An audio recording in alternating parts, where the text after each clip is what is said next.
Kurt, another week, another PBT Extra. How are you doing? How was your weekend?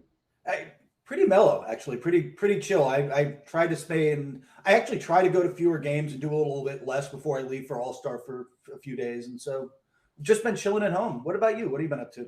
The Super Bowl. I Yeah. um I went to the Met 4 times last week, and I've been trying so hard to find new areas of inspiration because Kurt, I go to the Met like all the time, Yeah. the Metropolitan Museum of Art here in New York. So like I kind of know it like the back of my hand. I was walking through the European painting section, and I was like, oh, that's a new sketch. Oh, they redid this wall. They rehung this room. It's like that level. But yeah, so it's kind of like I'm trying to find inspiration in the discipline of looking at art consistently. And so I did that, and then I watched the Super Bowl. Yeah, it was. Yeah, I was at a party for that as well, and yeah, even in the room, that last that last call led to a controversy. I don't think we need to go down that road necessarily, but No, in the let's room, not. man. Let's not. You know what's interesting though? So now it's I was walking around today in Queens where I live, and the weather, Kurt, it just hit me. You know, sometimes you have like those visceral memories. Yeah.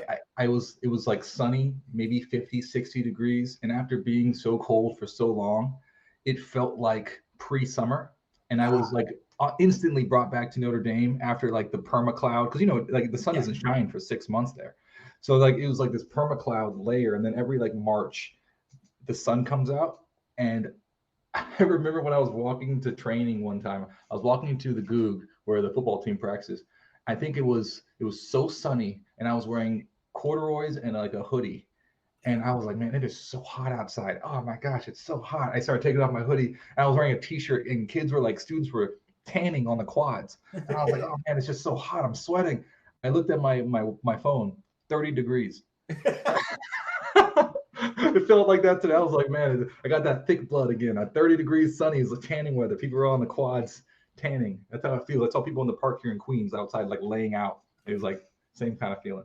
There's something about being in a cold weather city the first day it warms up and into spring when literally everybody just gets outside. I was lucky enough with my wife. We were on vacation. We were in Dublin during one of those. Like we landed in Dublin after weeks of rain and being in cloud. Like the sun came out and the whole city is out. Like everybody just has to get outside, and it's great. It's a great energy when that happens. It's so wonderful. It's so wonderful. Okay, speaking of sun, you know what happened. You know what happened, Yes. Kurt. Kevin Durant is now a Phoenix Sun. First and foremost, what was your first reaction to that news? Because we talked, offline about some potential landing spots, and I saw a report that Phoenix was in it, and then like the next day it was done deal. What was your first reaction when you saw the news?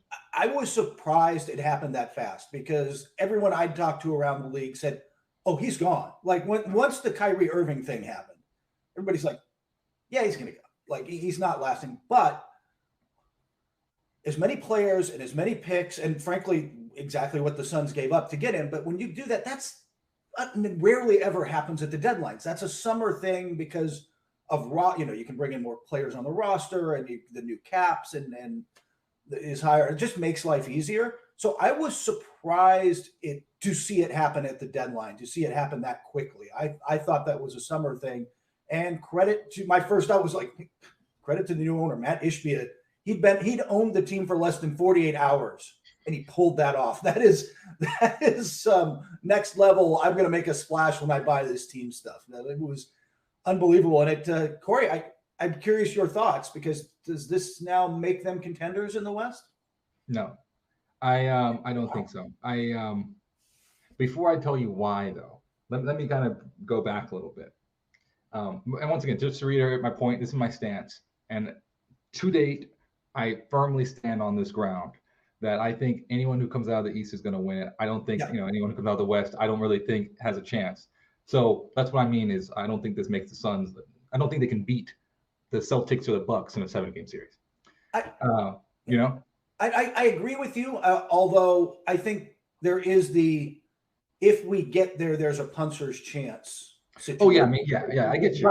But yes, I would say the 3 best teams are in the East right now. I'd have to put Philly above everybody, but yeah. Exactly. So let's go back here. My first reaction when I saw the news was similar to yours. I was thinking, I immediately went back to Rudy Gobert. Because remember, he was the one who kind of set the stage of, well, what exactly could Kevin Durant be worth?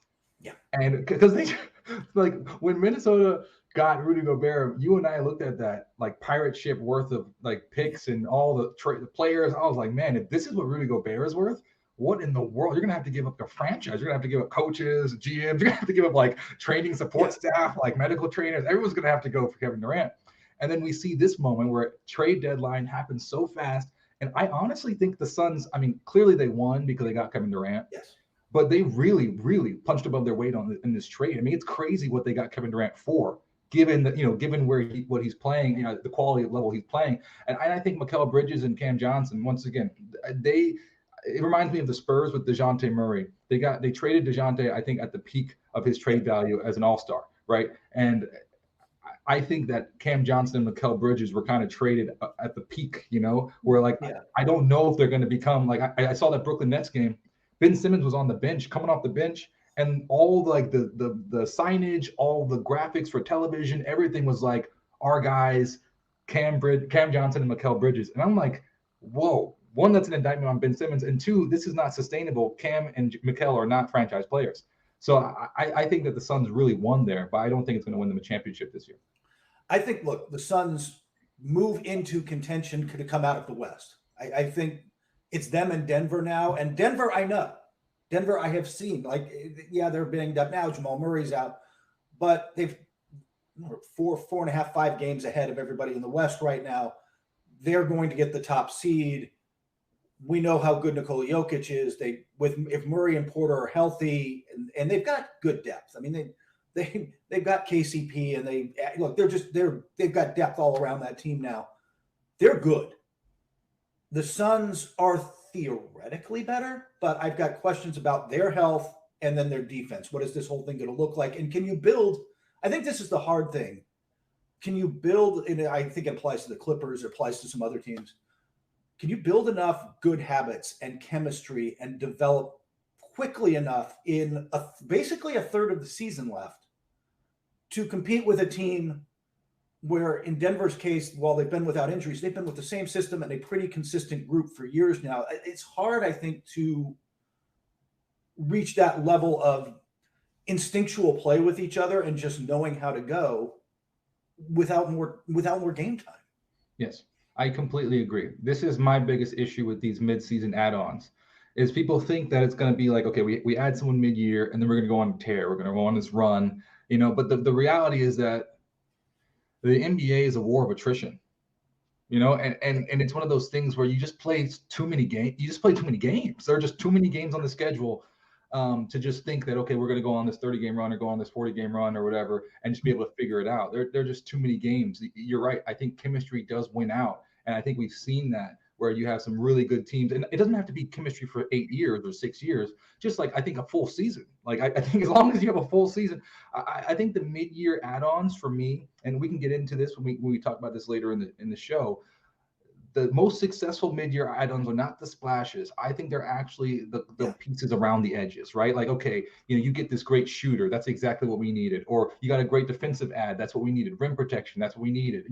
Like, we got a point guard who could distribute to our stars. That's what we needed.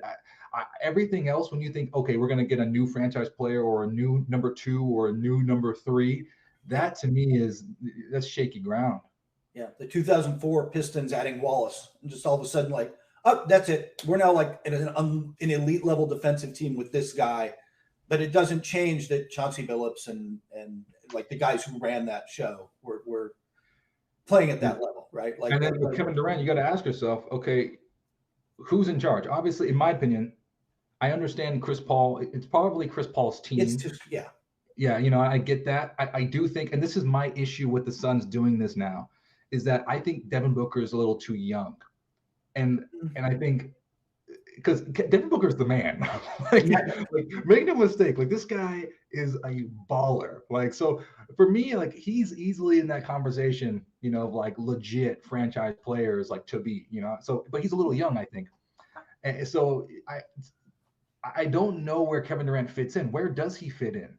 Yeah, I think that's a really good question because we were talking about this before. Obviously, he isn't playing yet. He won't be playing until after All-Star.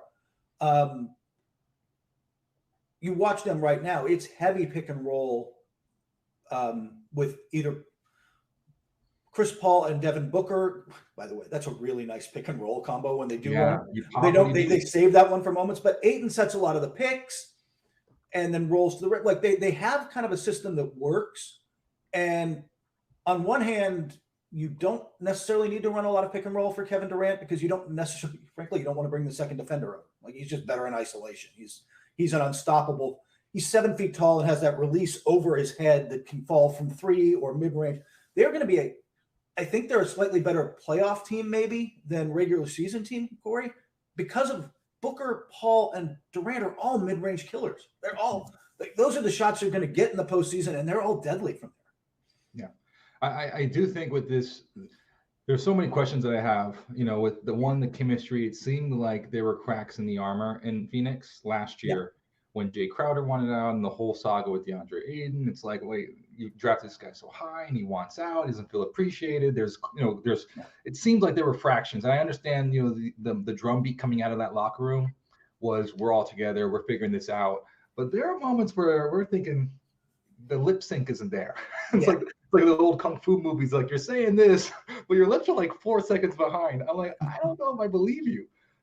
And now with the addition of Kevin Durant, clearly Kevin Durant is like, he's one of the alphas, right? So you have, I mean, what do you think the addition of that veteran leadership does to that locker room? That is, I think, the other thing. And I think, by the way, having Monty Williams as coach helps here. It saves. Yeah, certainly.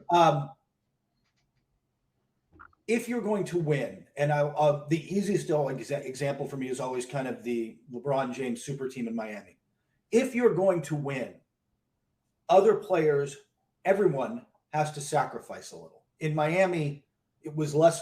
I mean, that was probably peak LeBron James. So Chris Bosh overhauls his game and becomes a 3-point shooter and pick setter and defensive force from a guy who was a 20-10 guy in Toronto before that. Dwayne Wade has to sacrifice his parts of his game and give it. Are the Suns ready for that? I think Chris Paul is a young Devin Booker. More interestingly, Corey, is DeAndre Ayton ready to kind of set picks, defend, roll to the rim, and be option number 4? Yeah, I when I watch him, this was my big frustration. When he first came out, I was thinking, man, like, he should be better, right? And then he got better. Then Chris Paul came in, and then I was like, okay, this is great. Like DeAndre Ayton is playing what I thought, like the way that I thought he could, but he still was a little immature. Yeah. And then I think now he's just kind of clicked in, and I watched him last night, and I think he's made a huge leap again. And so that's the one thing I will say about DeAndre Ayton is I love the way he matures. He plays like a grown man now, and I think like mentally he's also matured. So I wouldn't be as concerned about that, but I will say, going into this season and all the whole deal that he wanted and trying to like shop around and test his free agency market, I will say that I think, his camp that's where I'm kind of confused, well, obviously it's your agent's job to get you the biggest deal, and being the 4th option in Phoenix, like moving forward, because you're looking at these deals like Chris Paul's on a long-term deal, Devin Booker just signed that max deal, he just DeAndre Ayton just signed a deal, Kevin Durant just signed the extension that the Suns picked up. So in theory you have a core for the next 2+ years, which is exciting, right? If you can hold it together. And I think that's kind of the question that I have with Ayton is, will he want more? And my eyes go straight to his team. Will his agent be okay with saying I had one of the top draft picks and he's the number 4 option in Phoenix, but they're competing for championships? Yeah, my other thing with them in the short term is again, I think they're there. Chris Paul is declining, and it's been noticeable this year. And I remember early in the season asking a scout friend of mine, I'm like, am I just seeing this? I mean, did the numbers say it? My eyes are telling me this, but like, it's Chris Paul. So maybe I should ask. I'm going to ask around because his game ages well because it's IQ based, but it is catching up with him. I think the window for them with this core group is probably this season, next season, and I'm not sure about after that. Yeah, I'm not sure. I think the window is really tight for these guys, which means the role players have to step up, or they have to go and get them. They'll pick up a little help off the buyout market or whatever, but more this summer, kind of choose wisely to put shooting and the right players, some defensive players around these guys, because they are going to miss. They're going to miss Bridges. Bridges, he is not a franchise player, but he is an all defensive player. You are going to miss that point of attack defender. Crowder was gone in this deal, and he didn't play for them this year. But I mean, that's a lot of defense out the door. Cam Johnson is just long and athletic. They're going to have to find a way to get stops, and then go get some guys who can help them get stops. And puts that, if Ayton wants to excel, if Ayton wants to establish himself, he needs to be the rim protector, paint protector they need at this point if they're going to contend. He's got to anchor that defense right now for them. Yeah, it's interesting. You know, I think about the historic Phoenix Suns team, and we just think recently, you know, Steve Nash, Amari Stoudemire, you kind of have that in the second coming here in Chris Paul and DeAndre Ayton. But even that pairing was not strong enough to, you know, to win the championship. So now you have shooters, you have guys who are great in isolation, Devin Booker, Kevin Durant. But like, you're right, I wonder what that chemistry is and how they accept that role. And then what moves that does Matt Ishbia and company make? I love how we're throwing in the owner, because, like, you know, I was reading an article about this, and he was the one who kept pushing for this, you know, even that night where it didn't look like it was going to happen. He sent the text to the GM saying, can we just try one more time? So I am curious to see just how hands-on he'll be. But yeah, if they can figure out what to do around the edges of that, because they lost so much of that core, they could be interesting. But you're right, the window is so short, and Chris Paul, it's fair, because that criticism is very fair. The Phoenix Suns have been so good recently, and this year there are moments when I'm thinking, where are they? Yeah. Where are the Suns? You know, like the Grizzlies leapfrog them. It kind of reminds me of the Utah Jazz a bit. Remember, the Utah Jazz were sitting right number one. They're sitting over to the top of the West, and then they got leapfrogged by the Suns. And then now the Suns got leapfrogged by the Grizzlies. And then Denver, slowly but steadily, you know, it's nice. It helps when you have a back-to-back MVP.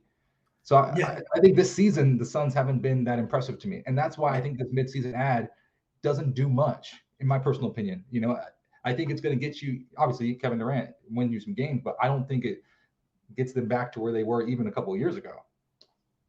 What do you think about Brooklyn? So Brooklyn, I watched. I watched that game against the 76ers, and I thought Brooklyn is doing everything right. Like, I mean, everything right. Joe Harris is shooting lights out. Mikal Bridges is playing out of his mind.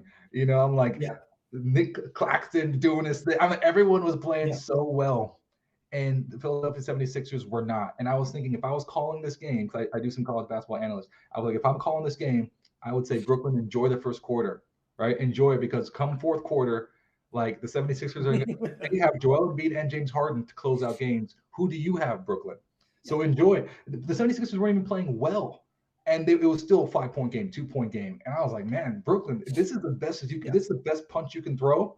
We still got the fourth quarter. And then nonetheless, you know, Joel Embiid comes in and takes over and shows you why he's Joel Embiid. And I'm like, this is Brooklyn, just write it off. This is a tough season. Rebuild, move on. Yeah, it's an interesting rebuild, though. I think it's a rebuild on the fly. They did a good job getting not only picks from the Suns, but by the way, Brooklyn basically just reshaped the Western playoff race by sending out Kyrie to Dallas, who is now, look, their defense is horrible. I don't think they can win it all this year. But I think they can win any given playoff series with Kyrie and Luka being a problem. Like, and they're probably, you know, they'll be a top 6 seed. They'll be in there. For Brooklyn, though, because you don't own your own picks through 2027, they all belong to the Rockets, either through they just belong to the Rockets or swap rights from the James Harden trade. Thank you very much. You can't bottom out and get better. You can't, like, hey, we're just going to trade Bridges and Claxton and everybody for picks and bottom out and get a bunch of picks and come back up, a la Oklahoma City right now or something, or you know, the direction we thought Utah is kind of leaning, because their picks aren't good enough. They don't own their picks. They can't go that way. So it's a rebuild on the fly, but they've got a lot of nice players. We've been listing them all the time. Like, there's a lot of teams that like Cameron Johnson. There's a lot. They're going to get a lot of calls about Mikal Bridges this summer, you know, and on down the line. If you pick your spots with that, bringing back picks and players, it's just a rebuild on the fly. But ultimately, you're right. They have to go. They went all in on the superstars. Now they've kind of got to find a way to use these role players to put themselves in position to get another one somehow. Which is what they did the first time. Yeah, they also have the advantage of their Brooklyn, right? If you set up the system, it is still New York. it is still a place you could get stars to come. This isn't Orlando where we're going to have to draft them. Like you can get guys to come. I completely agree. When I think about the two New York teams, the Knicks and the Nets, you have a lot of guys who are good players, you know, in the sense of like role players to like, I would say up to Drew Holiday type of level. So like you would have not alphas, so not ones, not 1As, but the guys surrounding the ones and 1As. Yeah. Like you guys, I think both those teams are loaded with guys who, you know, can add value. The reality is that both those teams, like when it comes fourth quarter, who takes over the game? And I don't think anyone on the Nets roster can consistently do that. And I don't think anyone on the Knicks roster can consistently do that. And that is just a fact in the NBA. There are very few people who can do that. And the ones who can do that consistently are going to be in the Hall of Fame and they win championships. So that is the thing that both those teams are missing. But you're right. The thing that they have that I think Brooklyn did the first time, and then now with the New York Knicks, with Leon Rose, what they're trying to do is, I think, emulate Brooklyn pre-Kyrie, Kevin Durant, is build that core and show people, hey, we're an attractive free agency destination, and we're in New York, huge market. Come to us and take us to the next level. And so the thing is, Brooklyn just missed. You know, they went for KD and Kyrie. They have to be smarter next time. But I think it's very good that Brooklyn went back to the old ways, because back, pre-2019, they were like one of the best front offices in the NBA because they're making good decisions consistently and developing players. I think the other thing they learned from all this, and maybe the Knicks have figured this out too, is that they built a culture of hard work, and it was selfless basketball under Kenny Atkinson, and nobody was bigger than whatever. And then they completely shifted that. Like the culture changed with the arrival of Durant and Irving. And look, superstars are treated differently. The culture changes a little, but it can't totally change. Again, back to all of LeBron in Miami. And I don't know about this Spoelstra guy. Go sit down. Eric Spoelstra's the coach, right? You know, like there has to be a level of that. Your Spurs were fortunate because there aren't Tim Duncans. There are not Tim Duncans who get in line, right? Or not get in line, but who get coached hard, who want to be coached hard, who want to be team players. That's the Steph Curry's a little of that. Like those guys are the exception to the superstar rule. And so you've got to find a balance there. Yes. So now let's move on to Corey's jukebox. My jukebox. Yeah, I was just about to do that transition and say we were talking about the Suns. Let's talk about the Suns and Corey's jukebox. I know it's so hard. Like I said, like it's almost like it's so hard not to talk about them because they are intriguing. And but for my song, I did "Oops, I Did It Again" by Britney Spears. And the reason why is because of what the Suns gave up here. I think it reminds me a lot of what the Nets did. You know, you had a really good system, really good core, and then you end up trading everything away to get, you know, Kevin Durant and company and James Harden and all these guys in order to compete for a championship. But you realize, you know, that core only played like 16 games together due to injuries and all sorts of other things, you know, non-basketball related stuff. So what ends up happening is it's not a deep enough team. And I think what the Suns had that was so brilliant is that they had a deep team. And then now you trade away all that stuff to repeat the same mistake that the Nets did. So to me, that was like a little bit of a oops, you know, same guy with Kevin Durant, same type of mistake. I do think that the difference here is that they're anchored by Chris Paul. But I will say that I do have an issue with the veterans, you know, in the NBA, just because I don't necessarily believe this generation of veteran. I'm always asking myself, I always think that it's good to have veteran leadership on a team. But I also think that this is the generation of guys who grew up in a system, you know, when they were really young and made a lot of mistakes, got kind of far at different times in their career. And then they decided, hey, you know, I'm going to go do what's best for me and my career and my family, my legacy. Then they go join a super team. And then they end up doing these shorter deals with max amount of money, which how can you blame them? You know, it's like, it's great. It's great for them and their families and their legacy. And then they just kind of hop around. And I'm thinking, okay, well, how does that veteran leadership really add value to a young group of guys versus like really kind of have them go the same path you went, you know? And so that's kind of my issue right now with this Suns team. I'm like, it seems, yes, you're adding veteran leadership. Yes, you're adding championships.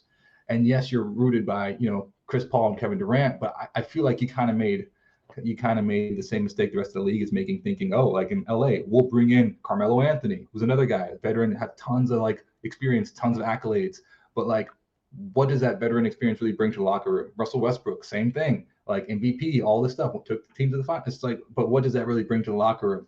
Like, so that's kind of what I'm a little skeptical of the move by Phoenix, which I know is a hot take. So that's my take. They have brought in a super. They had Charles Barkley. They brought in. They didn't win with him. So it's interesting that you go that direction though, because I think if not anointed, at least put on the par with anybody in the West the second the trade happens. So. I know. This is, like I said, it's a very hot take, but I've seen a lot of basketball, and I was going back in the old days, man. You know me, I'm on the archives. I'm looking at the archives, some of these teams, some of these super teams from the 70s and 80s and 90s. Like when you look at some of these rosters, you're like, how does a team with Hakeem Olajuwon, Clyde Drexler, and like Scottie Pippen, like how do they not win? You know, like these, it's just like. And I'm starting to realize that we're in that same age. It kind of hit me like a eureka moment. I was like, oh my goodness, they're going to say the same thing about this in 20 years. You're telling me you had a Phoenix Suns team with Devin Booker, Kevin Durant, Chris Paul, DeAndre Ayton, and they couldn't win? Or you're telling me there was a Brooklyn Nets team with Kyrie Irving, James Harden, and Kevin Durant, and they didn't win? Like, it's going to be the same type of thing. And it's like, oh, you're telling me this Lakers team had Dwight Howard and Carmelo Anthony, Russell Westbrook, LeBron James, Anthony Davis, and they didn't win? And it's like, yeah, I did, because these guys are in their mid 30s, early 30s, and they're past their building a team around prime, and they're bringing in this veteran leadership. Like I said, that I don't know how much it really adds value, and like I said, history has shown that doesn't necessarily lead to championships. By the way, you were spot on about that. If you go back and look at the history of in recent years of these all-in superstar moves, they tend not to have paid off more often than not. So yeah, I mean, there was a time too, like this is what I'm saying with the Phoenix Suns. I'm curious because remember there was this huge trendy movement in the NBA, all these like former top draft picks signing veteran minimums to go, chase championships with the Nets and chase championship with the 76ers. I'm like, okay, well, how many top, draft picks in their early 30s, like, Blake Griffin or Dwight Howard, like, how many of those type of players are we going to see just randomly join Phoenix in free agency, trying to go or take a veteran minimum deal, get a buyout, try to join the team. And like I said, it's just, I don't know if history has been kind to those kind of moves. Next up, Utah. Ooh. This one is a pretty quick one. I wanted to bring in Fleet Foxes to the pod. That's kind of the only reason. And I thought, okay, well, Fleet Foxes, that whole music is so like Salt Lake City, so Utah, it's so mountainy and stuff. And they have a great album. It's 3 separate songs, I guess, and they're all like, it's like a movie. It brings you through this narration of like a journey. All their music is like that. They're very segmented and they're like almost like reading a book. And this song, I Am All That I Need, Arroyo Seco, and Thumbprint Scar is the one I chose for this Utah Jazz team. They got Russell Westbrook, and they have Lauri Markkanen. And I was thinking, what do you do in that scenario? I would have. That's just me. You know what I thought about that whole thing. And so I'm like, okay, well, you're clearly in a rebuild position. You have like 3 different arcs. The first arc of the season was, hey, it's a new era and we're not going to bottom out, which surprised most of us. Second one, is this trade deadline where it's like, okay, now you got Russell Westbrook. What are you going to do with Russell Westbrook? And you kind of committed to Lauri Markkanen. You kind of said he's off limits, trade wise. And Lauri was like, I've never been a guy who's like a no trade guy. This is awesome. And then you have Walker Kessler too. So you kind of have like your core that you believe in, and you're saying these guys are off limits. And then I think the next season, the third part of the song will be the summer and like what they do to actually, we'll see some concrete moves. Yeah, I think you're going to see them be a lot bolder over the summer. They at the deadline tipped their hand, right, with the trades. They showed you where they were.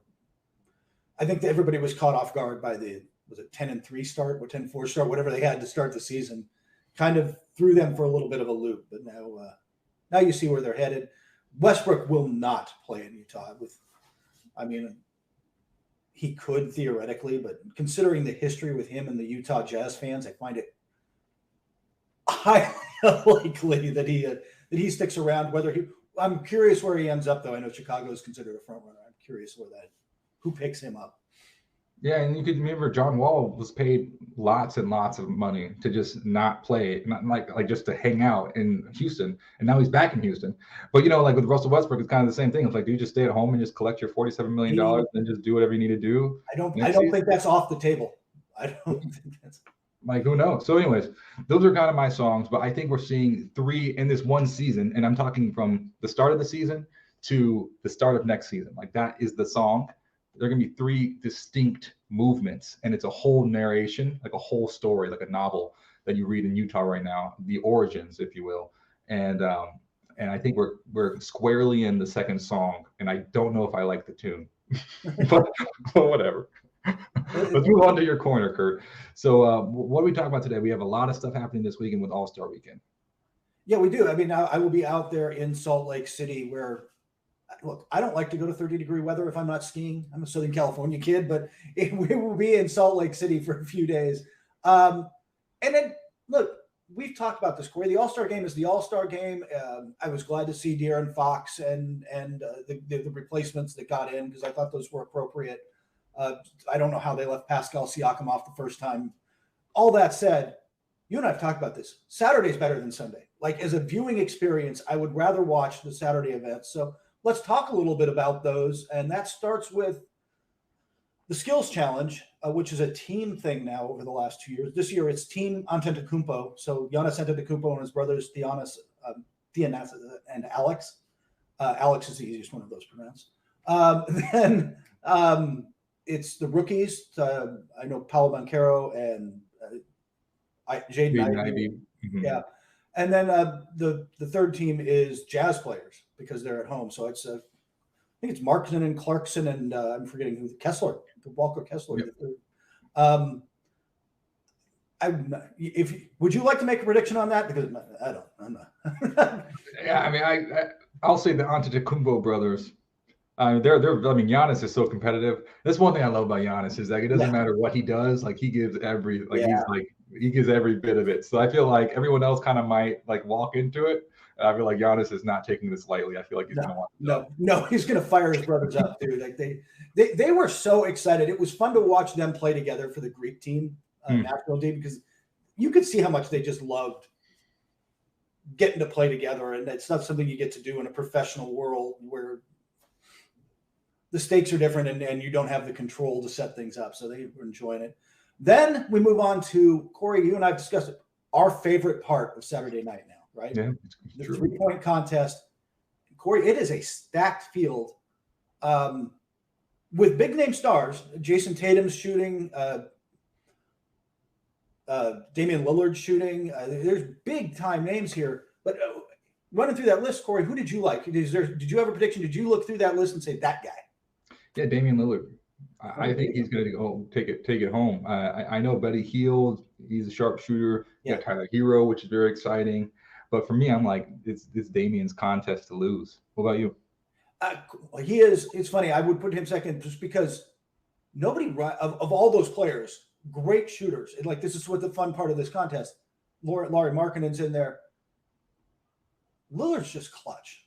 Lillard, yeah, that's what I'm saying. It's a clutch. It's clutch. It's like the whole Larry Bird thing where you come in. It's like, which of you guys is getting second place today? It's like the whole contest is clutch. It's all Dame time. That's why I mean, like, it's gonna be very difficult to beat Dame in a contest of who's the most Dame time guy. It's like, well, Dame is the guy.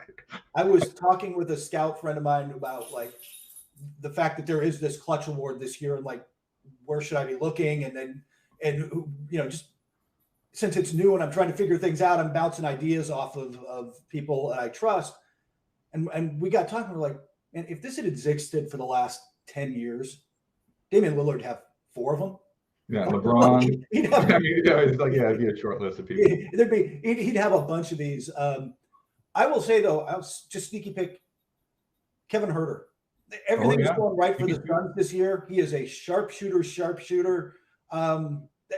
It just feels like with the Suns, with the Kings this year, everything's just kind of rolling. This just feels like the kind of year something goes right for the Kings here, and they get something on. They got De'Aaron Fox and Sabonis, into the All-Star game, and now I like the idea of Kevin Huerter stepping up and winning this thing. So I'll take him, but there's 7 guys in this field who could win it. It's that by far the one to highlight. I will say this though, I am curious. I don't know if you've been watching the NHL, what they've been doing recently. The NHL doesn't lead. I think I think they're not like the leaders by any stretch of the imagination as far as American sports leagues are concerned. However, they do have a very interesting model. They started letting the women's professional hockey player started competing alongside the men's at these all-star weekends, and it is like sweet. I don't know if you watch some of those like penalty shootouts or like the skating challenge. Like if you put Allie Quigley in this 3-point contest, that'd be like, fun. please, you know what I'm saying? Like that to me, I understand that the seasons are different, but if there was a mixture here of WNBA and NBA celebrating, and you allow like Allie Quigley would take this. Like she's like one of the purest shooters. Like so. Anyway, that's kind of my take. I don't think people realize sometimes how good the WNBA players these women are, and I think one of the eye-opening moments for me was way back during the NBA lockout a decade ago, and I'm at Impact facility out in Las Vegas where a lot of guys were going to. It was a trendy training place, so a few of us went out there just to talk to players because there was nothing else going on. They're running a pickup game in this facility, and Teresa Witherspoon and a couple other WNBA players at the time who were trying to come back from injuries and were training there jumped in this just pickup game with NBA players. They can hang. Absolutely can hang. Like, it was one of those moments you're like, man, sometimes you space out on just how good these players are. And yeah, you could drop them into the shooting contest or the skills. If you put a WNBA team in the skills contest. Well, yeah, if I remember correctly, my dad was in the skills contest one time with Becky Hammond, and I think they won. Yeah. Becky certainly has skills there and has done okay as a WNBA coach in her first stint winning a title. And then going and putting together one of the 2 super teams it's going to be a fun WNBA season. Oh my goodness. But we'll save that one for another day. Then, of course, comes the dunk contest. Not as big a names, but some really great athletes. Jericho Sims out of the Knicks, I think, is the betting favorite right now. He's interesting. Matt McClung, who has just signed with the Sixers. He was listed as a G League guy. The Sixers just gave him a 2-way. Is there someone else anybody there jump out at you? I'm not quite sure what to expect. No. So it will be a surprise. Yeah. I'm hopeful that it's entertaining. It's at the end of the day. Some years you get, I don't know that we're ever going to get like the one great throwback year when it was Zach LaVine and Aaron Gordon in one of the all-time greats. And I don't, once every 10 years, maybe we get one of those, but I don't know. We'll see. Again, it's just like, who would you want to see doing this? What would get you excited about it? Yeah, I told you. To me, the dunk contest not like let's welcome people into the league, kind of like kind of christen these new generations of stars or whatever, or kind of like it's not like to me, I want to see the best players in the NBA dunk like a pickup game because back in high school and stuff, that was what we did. We go to the gym, like an open gym on a Saturday or whatever, and then like the guys would like have a dunk contest. Like he would just like, okay, like, just dunk. Can you do a windmill? Can you do whatever? Like you just go to a gym and you want to see the best players on the team dunk. And that's kind of what I feel like it's the most exciting thing in warmups is when you see Zion do a sweet dunk. You're like, man, this is great. Like this, like, so to just get back of like, what is the essential part of basketball is you go to the pickup, like you go to New York, you go to one of these playgrounds and just like watch people do sweet stuff. For me, I would like to see the best players in the NBA in this competition. So that would be like John Morant and like LeBron and like I want to see like, I want to see Jason Tatum. I want to see, I want to see like Zion. I want to see all of like the franchise players like go head to head like they used to in the 80s. Yeah, and I think there was a time when the legacy part of your Kobe won the thing, and obviously Jordan and Dr. J and Dominique Wilkins, like part of your legacy. I won the dunk contest was like something somebody wanted on the resume, and it's just for whatever reason it is not anymore, and that's too bad. Well, I think it's because I think the game has changed so much, and like there was a time when basketball wasn't a vertical sport. I think Bill Russell introduced the concept of verticality into the sport of basketball. I think you told me that one time. Yeah, and it's true. Like people didn't like when people weren't blocking, people wouldn't jump. It was bad. It's like a coaching faux pas to tell your guys to like leave the floor when you played basketball. like at one point in like the 50s. So, you go from that era of basketball, very much, a horizontal game, to then, this era with like Elgin Baylor and Dr. J and all these guys who are soaring. And then that culminates in Air Jordan, which is, like he was the guy who could levitate, and then after the high flying period, the verticality was maximized. Then you have guys who became shooters, and then now I think shooting is the new jumping, and so that's kind of why the 3-point contest is so interesting. And I think that's why you have like, just a different, the game has changed so much where dunking isn't as, cool or, pivotal to the game as it used to be, which is kind of shocking. It's more interesting for people. Oh, can you hit a half court shot, or can you shoot from the logo, as opposed to, can you do a windmill? Yeah, that's very true. All right. Final topic of the day coming from our friend Dan, who wanted us to talk about the Super Bowl, not how you feel as receiver watching that call, but as I'm not going to go down that road, but talking a lot about the halftime show, which, by the way, got better ratings. The ratings jumped by a little over almost 2 million people for Rihanna's halftime show. What did you think of that halftime show? And Corey, who would you like to see doing the halftime show? I think the best halftime shows, because I like to research. I'm a nerd. Full disclosure, I'm a nerd. So in a very geeky thing, I was like researching all the best halftime shows. I think Lady Gaga and U2 probably are the two best halftime shows I've ever seen. I went back and saw, of course, Prince's was really great. I don't think it's better than Lady Gaga's. But yeah, so for me, like those three would probably be, in the past 20 years, the best halftime show. I did not think that this one came close to, the best one that I've ever seen. I will say, however, that this halftime show reminded me of what happened in supermodeling back in the 90s. There was a time, I think it was 91 Versace, where George Michael just released Freedom. And he was like apparently one of the biggest stars in the world at that time. I wasn't born. So apparently he was one of the biggest stars in the world. He was one of the biggest stars in the world at the time. Thank you. That old moment for the day. I was just reading up on it, and I was like, because I know who George Michael is, but I was just like, I didn't understand how big he was. Apparently he was like really big. He was huge. He was if not the biggest artist in the world, right there. He was. I'm trying to think. We'll go with Harry Styles in the sense he left the band to have the bigger solo career, that type of thing. Yeah. So I mean, like, yeah, Wham was huge, and then he did the solo. So yeah, perfect analogy. So George Michael was the dude, right? Apparently at this time, and he did this music video with all these supermodels. And you have to understand the history of modeling is not one where it's like today we think, oh, a model is like, it's like an influencer, right? Like, right. He or she is the reason why you would buy a product, because Kurt, uses this shampoo. Kurt uses this, this shampoo is not necessarily the best case call for me, just for the record. Okay. Kurt wears these Notre Dame hats. I want to wear a Notre Dame hat, So that's not what modeling used to be. Modeling used to be very, very strict in the sense that like you were like, you had a certain body type and it was to show off the clothes. Like you were a walking hanger, essentially.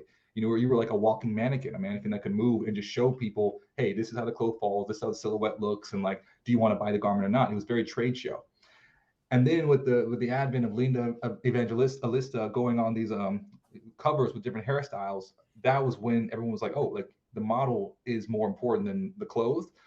And then you had like the supermodels, and then all the supermodels were in this George Michael video, and it was the first confluence of pop culture that was like mega pop culture, Harry Styles lover pop culture, mixed in with modeling, that then like catapulted like the fashion world into like pop, and vice versa, pop into fashion. No one was interested, before that.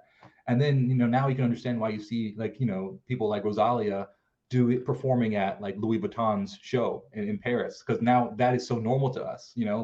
Pharrell is a new creative director. That would never have happened 30 years ago. So but now it's super normal, and like the two worlds are very much intertwined, largely because of that George Michael video. I think, long way to say, I think this whole Rihanna thing with the Super Bowl is that like fashion people and people who aren't necessarily into football would watch it because of Rihanna. And I think it's the perfect confluence of those two worlds, very reminiscent of George Michael and that supermodel video. Yeah, I'm not sure who I want to see be in the Super Bowl. That's your wheelhouse more than mine. I will say halftime. I think though you're going to like halftime at the All-Star game this year. A pregame before the All-Star game, a performance from, I didn't know. I'm like, man, they're not going to be able to find a local Utah star, right? Like, who's your local? Turns out Post Malone is from Utah. Oh yeah. So Post Malone's doing pregame. Halftime though, Afrobeats with Burna Boy. Wow. He's very famous. Yeah. So that is the halftime act this year, which I'm looking forward to. I think that's going to be a really fun, great kind of modern departure from.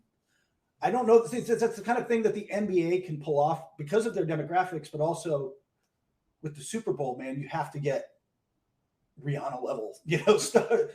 Yeah. Perry level. It has to be like a pop. Right? Like you have to have these ginormous names, and there are only so many of those. So, I think the NBA can be a little more adventurous. This is a good one.